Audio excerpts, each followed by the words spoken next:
Eh, Buenas tardes a todos. Es una alegría para nosotros dar continuidad a esto de los encuentros docentes de Villa Carlos Paz, y este año especialmente porque estamos en un contexto especial en Villa Carlos Paz que tiene que ver con el centenario de nuestra ciudad.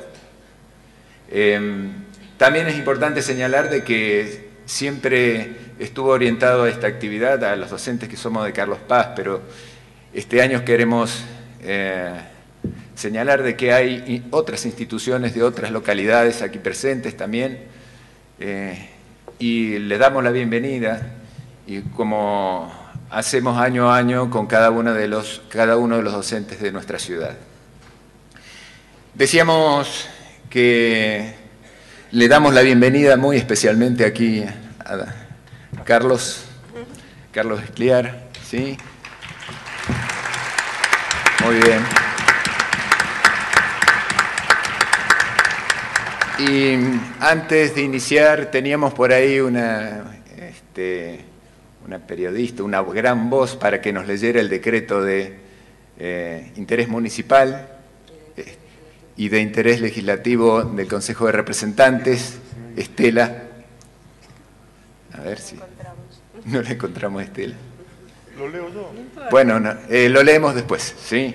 Bueno, es importante, sobre todo porque tenemos gente nueva, hacer un poco muy breve recorrido de esto de los encuentros. Ya ven que es el octavo, hace 8 años que estamos realizando esta actividad y fue iniciada ya por el 2006, ¿sí? Donde en momentos donde se realizaban a partir del Ministerio de Educación jornadas de articulación entre los distintos niveles, directoras y directores de distintas instituciones educativas pensaron lo apropiado que sería tener momentos de reflexión para los docentes, porque había problemáticas más allá de las distintas instituciones, sean de públicas o de gestión privada. Todas las instituciones se veían atravesadas por problemáticas similares. Entonces, en aquel momento, estos directores y directoras se acercaron al IFD del IES como una institución de formación docente, como la más apropiada para poder llevar adelante también, junto con esta intención de los directores y directoras, estos encuentros. En aquel momento se planteaba, el encuentro tiene que ser con académicos de prestigio. Si hacemos... Entonces me voy. Me voy, dice. No, Carlito. Y realmente ustedes hacen un recorrido y hemos tenido la suerte, la generosidad también de parte de ellos y de estar con nosotros presentes todos estos pedagogos, que podemos tener Perla Selmanovich, Graciela Frigerio, Gabriela Dicker, Estanislao Antelo, Pablo Pinó, Graciela Frigerio nuevamente estuvo en el 2010, Isabelino Siede, el año pasado tuvimos a Flavia Terilli, ¿sí? Y este principio de año estuvimos con Débora Cantor, con distintos tipos de actividades, ¿no es cierto? Yarodowski en la cuestión de género, con actividades preparatorias, y estamos llevando adelante un ciclo que llamamos de cine bajo las estrellas. Se realiza acá con acompañamiento de la municipalidad muy fuerte, en lo que es Parque Estancia La Quinta, inspirado en lo que es Cines e Infancias, que es el responsable es Estanislao Antelo, y es llevado adelante por Flaxon, ¿no? Bueno, y esto es lo que venimos haciendo, y realmente es el momento de los agradecimientos también, ¿no? En primer lugar, queremos agradecer a la Municipalidad de Carlos Paz, que con un acompañamiento muy próximo hacen posible la realización de este evento, el Consejo de Representantes, en la persona del licenciado Walter Gisper, ¿no es cierto? También del Departamento Ejecutivo, está el doctor Omar Ruiz, aquí le agradecemos su presencia y su colaboración, pero quiero hacer una mención especial y ustedes la conocen. Amapola Campanini ha estado al lado nuestro, acompañándonos, y ante cualquier necesidad ella estuvo allí, está por acá seguro. Así que muchas gracias, Amapola. A la COPI, nuestra COPI, con sus 50 años. Este año sabemos que cumple también 50 años, ¿no es cierto? Un acompañamiento incondicional que hemos tenido durante todos estos años de parte de la COPI como una de sus funciones, tareas, y que ellos mismos reconocen como responsabilidad de la tarea educativa. A las instituciones educativas, todas las instituciones educativas, porque colaboran de una manera u otra en sus posibilidades para que esto sea una realidad. Un agradecimiento, por supuesto, a Carlos. La presencia de Carlos entre nosotros tiene que ver con esta generosidad que hemos hablado de cada uno de estos grandes pedagogos que tenemos aquí en nuestra Argentina, y sobre todo desde acá de Carlos Paz tratar de mostrar de que no somos solo una ciudad turística, sino que también nos interesa la cuestión de la educación, la formación docente y la preocupación académica respecto de la tarea educativa. Así que un agradecimiento muy grande por tu presencia y esperamos ser los hospitalarios que debemos ser con vos. Y también finalmente agradeciendo a todos ustedes aquí presentes, docentes y futuros docentes, ¿no? Está el futuro aquí también con nosotros de lo que van a ser los maestros de nuestras escuelas. Bueno, no sé si está Estela. ¿Vino Estela? Acá está Estela. Va a ser lectura del decreto municipal y de la declaración de interés.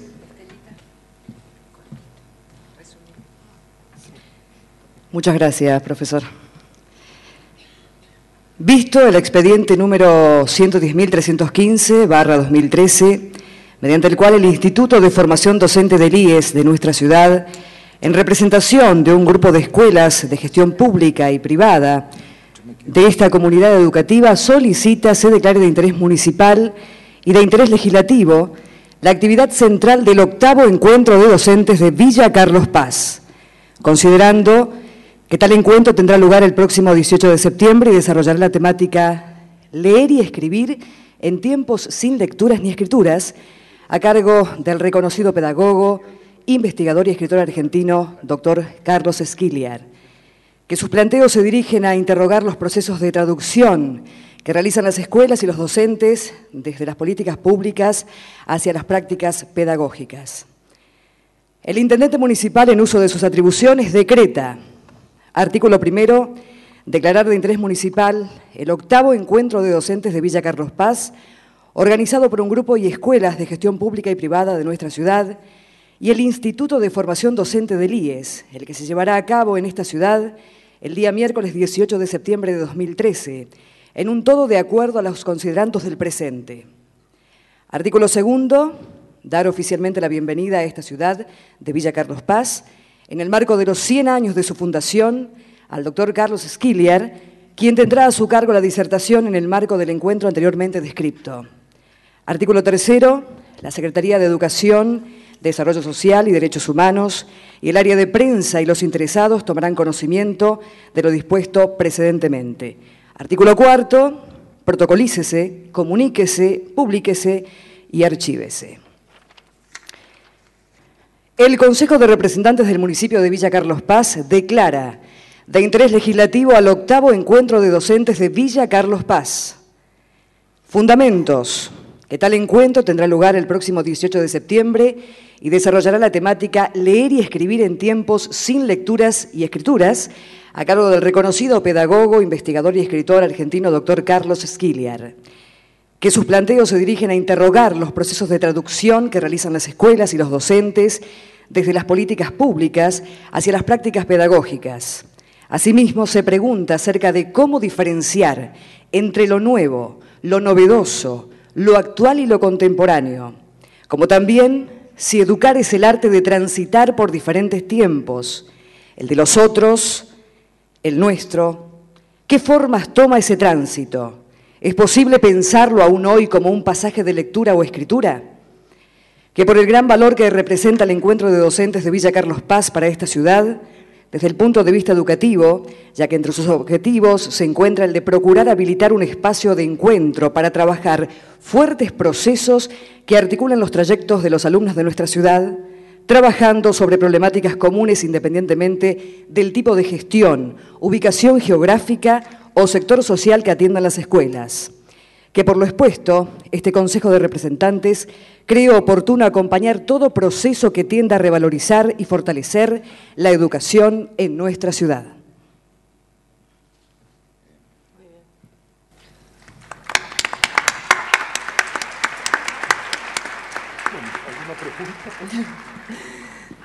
Brevemente, porque creo que ya no queremos excedernos en la presentación. Hemos pactado con Carlos, mi amigo Carlos Escliar, una breve presentación. No voy a decir el extenso currículum que él tiene. Ustedes pueden entrar en la página de Google o en su propia página y ver todo lo que ha hecho. Y creo que muchos de los que están aquí, especialmente los estudiantes de los institutos de formación docente, quiero mencionar especialmente al Carbó, el Instituto Carbó, que estamos muy contentos que estén aquí, que hayan venido desde Córdoba. Sé que está el Instituto Tretel, está el Instituto de Cosquín, también de formación docente. Bueno, los alumnos de los profesorados y el nuestro leen mucho los textos de Carlos.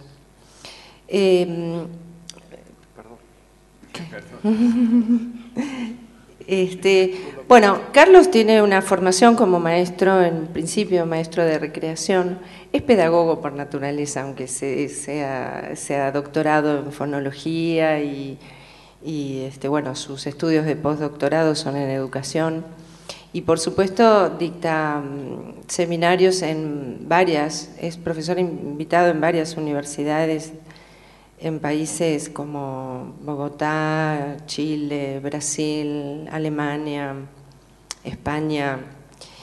Últimamente Carlos ha venido escribiendo muchísimo y creo que es el lugar donde me parece que se va a quedar, en la escritura.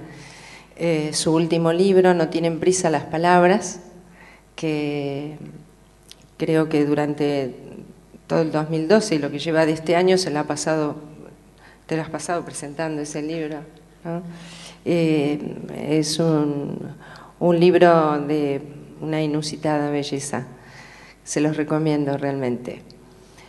Fundamentalmente quiero concluir esta presentación diciendo, bueno, gracias por estar acá, Carlos.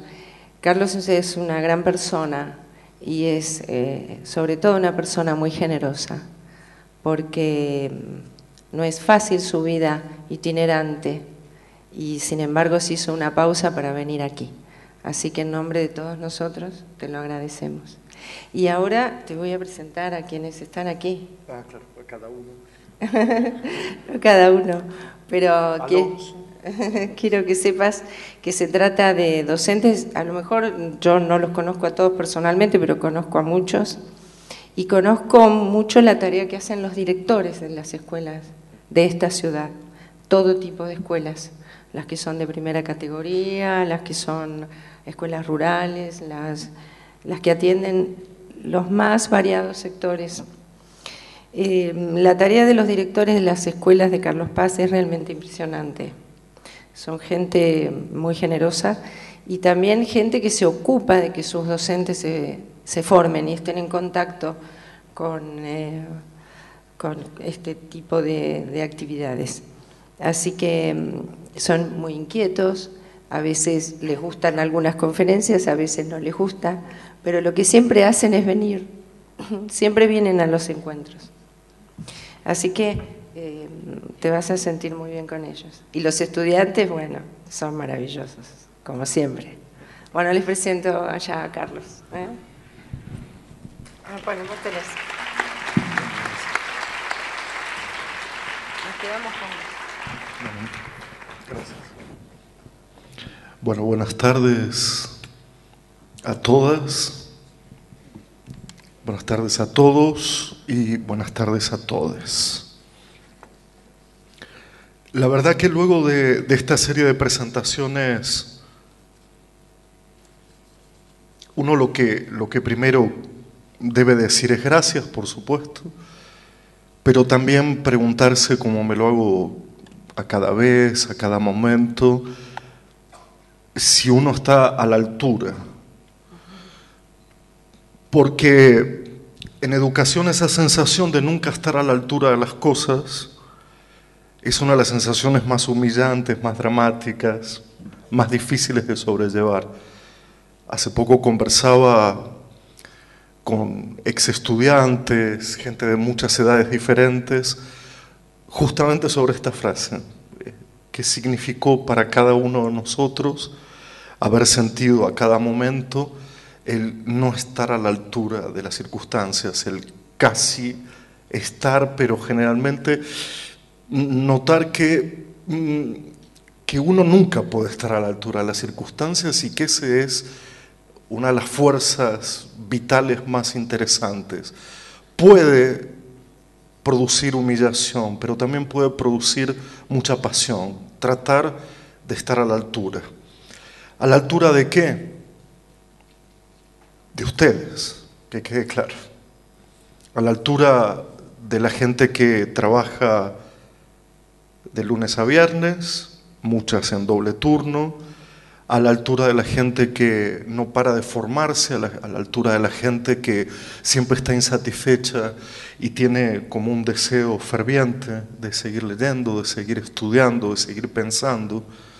Y en ese sentido,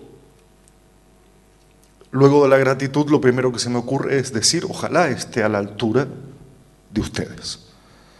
A la altura de los 100 años de Carlos Paz no voy a estar, pero sí tengo la impresión que mi voluntad de conversar a propósito de lo educativo, mi voluntad de conversar a cada momento, incluso de creer que la educación es una conversación, me lleva a encuentros muy bellos, encuentros muy bonitos, encuentros muy intensos. Y lo que les voy a proponer hoy va a ser una larga, no sé si tan larga, o sea, lo tengo pensado para 3 horas y media aproximadamente, pero digamos un largo recorrido, por momentos superfluo, porque hay cosas que cuando las digo no sé qué más decir, pero no puedo dejar de decirlas. Un largo recorrido hasta llegar al título, es decir, en vez de justificar el título al principio, me gustaría mucho, en la última frase, dar cuenta de ese título, porque ya he recibido algunos mensajes anónimos, amenazas, violencia simbólica y material, con ese sin que aparece en el título tan curioso, ¿no? Que alguien me escribió, ¿quién es usted para decir que este son tiempos sin lectura y sin escritura, si nunca se escribió tanto y nunca se leyó tanto, 140 caracteres, en fin. Por lo tanto, lo que voy a hacer es un recorrido inverso. Voy a tratar de conversar con ustedes sobre lo educativo, con mi tono particular, si es que lo tengo, pero con mi tono particular me refiero a las cosas que me preocupan o me interesan, o sobre las cuales yo puedo acentuar. Después de todo, teorizar es acentuar sobre ciertas zonas que nos conmueven, nos amargan, nos perturban. Y luego de ese recorrido, de verdad que me gustaría ver si hay la chance de poder conversar de verdad. Me refiero a escucharlos, me refiero a poder seguir hasta mañana al mediodía, que ya me voy. Esta voluntad de pensar la educación como una conversación nació de una afirmación producto de un extraño recorrido que tengo en el campo educativo.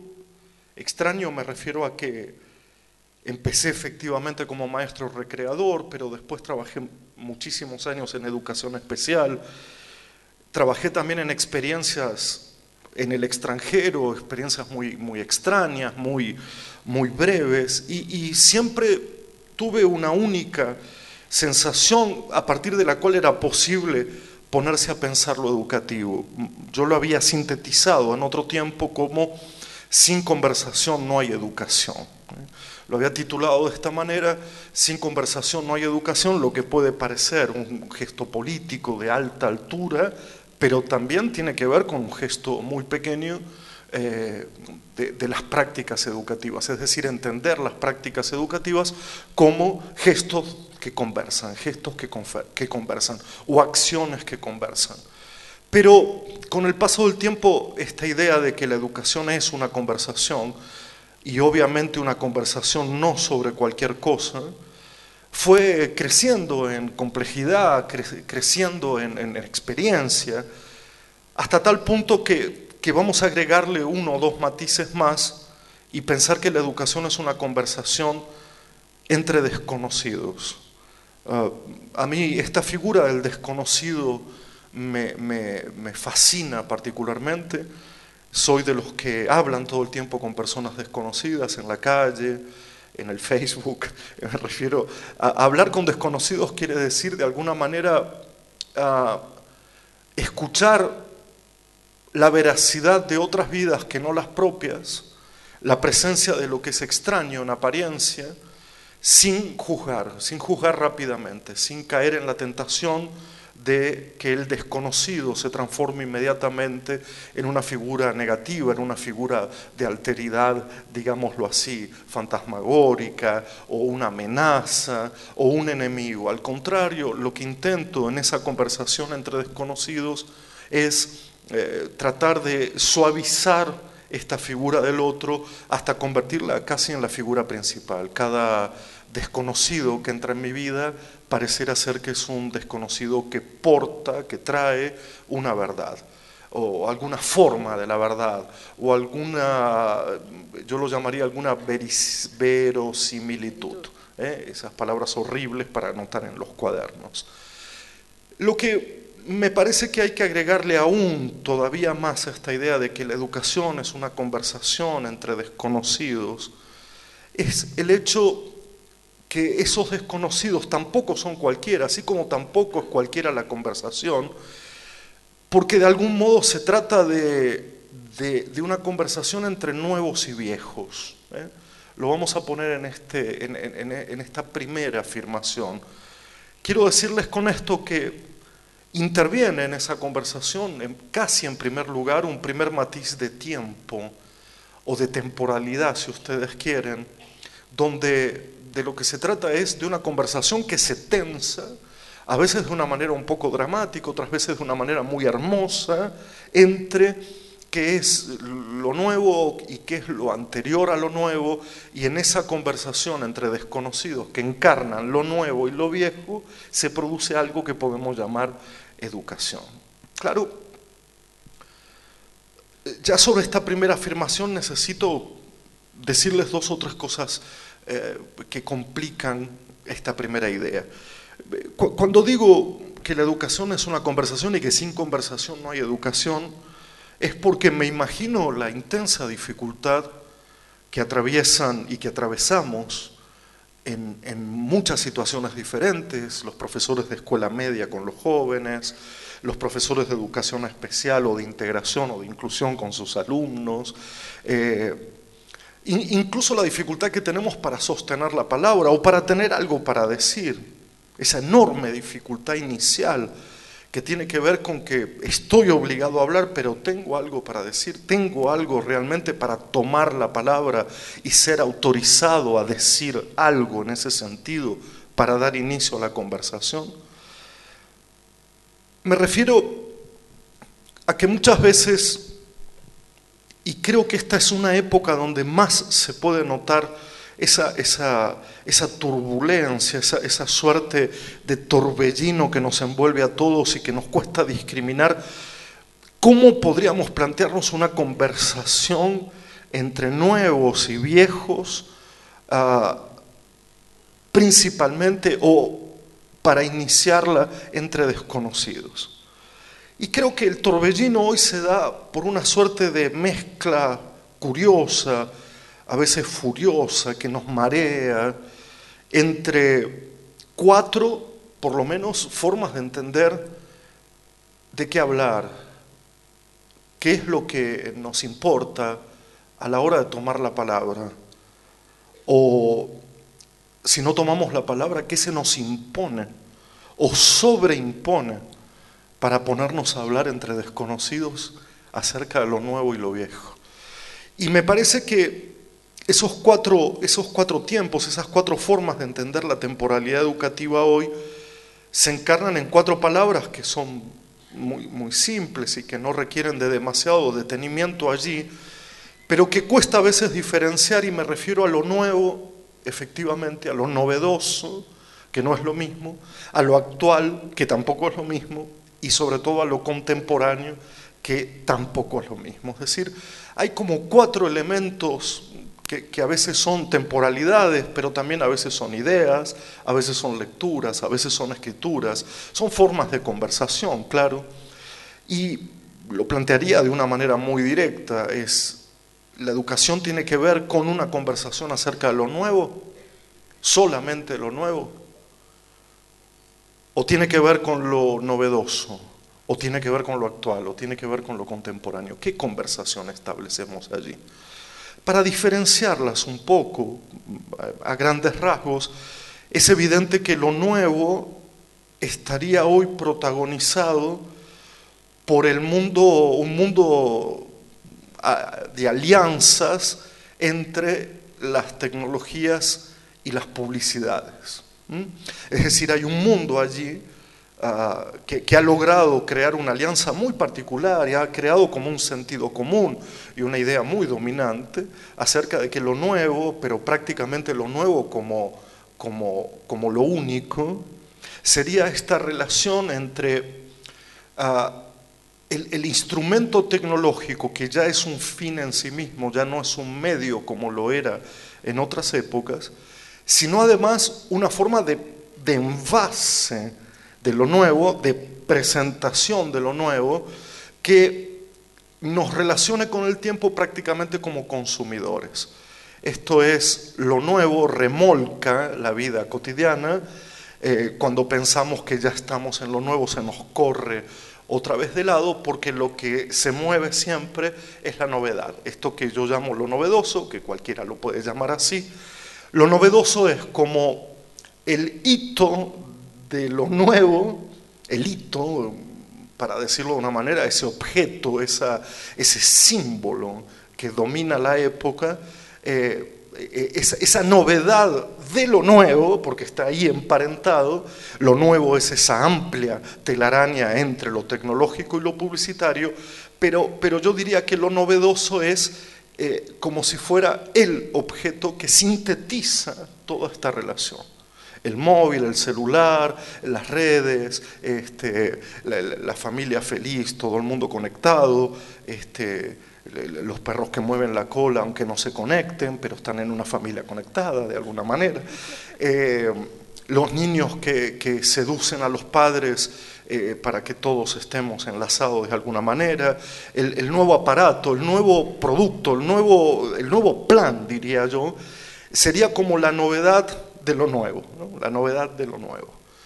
Y me da la impresión que muchas veces las políticas públicas y las prácticas pedagógicas no terminan de salirse de lo nuevo y lo novedoso, y que juegan el juego de la novedad y de lo nuevo, ¿me entienden? Es decir, que jugamos todos, lo que no traería ninguna consecuencia. En la Edad Media también había novedad y había cosas novedosas, pero lo que tiene de extraño y de nuevo es haber convertido lo nuevo y lo novedoso en lo único.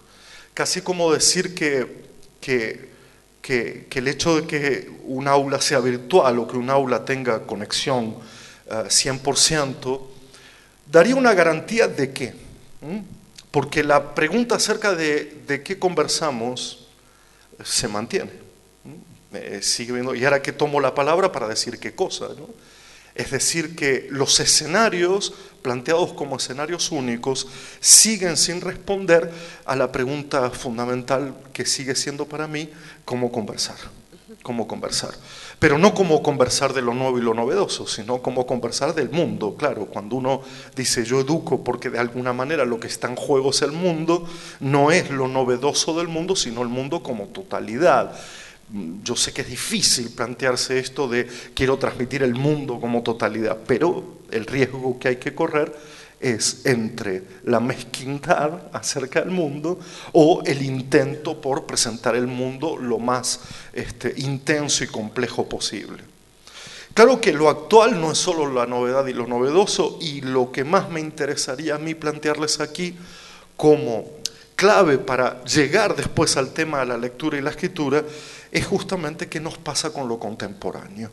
No tanto qué nos pasa con lo nuevo, lo novedoso y lo actual, sino qué nos pasa con lo contemporáneo.